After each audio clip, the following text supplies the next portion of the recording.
There's we can talk about three modes of parenting. One is the permissive parenting, where you allow any behavior and you don't interfere.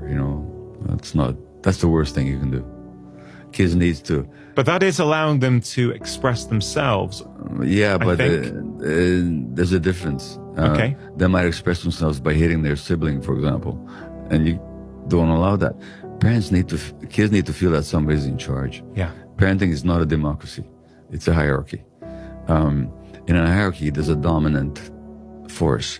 The parent dominates the child not to exploit or to suppress, but to nurture and to support, so that, you live in Manchester, and I don't know how cold it gets in Manchester, but if you have a 1-year-old child, they don't get to vote on whether they get to crawl outside in the wintertime in Manchester, naked.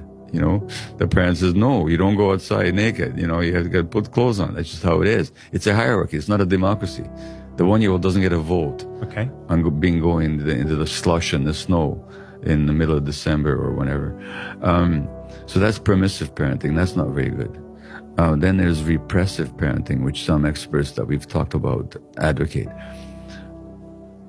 That's authoritarian parenting. In between them is the golden mean. So there's permissive parenting here, authoritarian parenting here, then there's authoritative parenting in the middle. Authoritative parenting is I'm in charge. I know what's good for you. I'm the authority. So I know what to do with you. So if a child is upset, you say, oh, you're upset. You're angry with mommy. Mommy wouldn't let you have a cookie before dinner. Yeah, you're really upset about that. Yeah, well, come here. I know how you feel. In other words, you validate the emotion.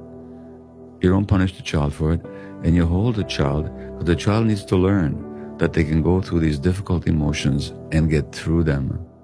And still be loved. And still be loved, yeah. Now that doesn't mean you let them pull the cat's tail or to break the glass, or smash the furniture or hit their sibling. But it does mean you validate the emotions and you hold them. Yeah. And then they learn, and actually, and it's also age specific.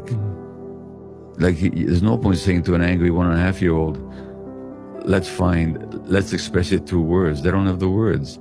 But to a 5-year-old, you can say, can we find some words for your anger? In other words, you can teach them to express their emotions in ways that are socially appropriate. Yeah. So at any age, you have to be age appropriate. But fundamentally, you validate the emotions and you hold the child and you make them feel that you can have these emotions. I don't want you behaving that way, but you can have the emotion. And I'm not going to reject you for it. It's not that hard. And people do it intuitively sometimes.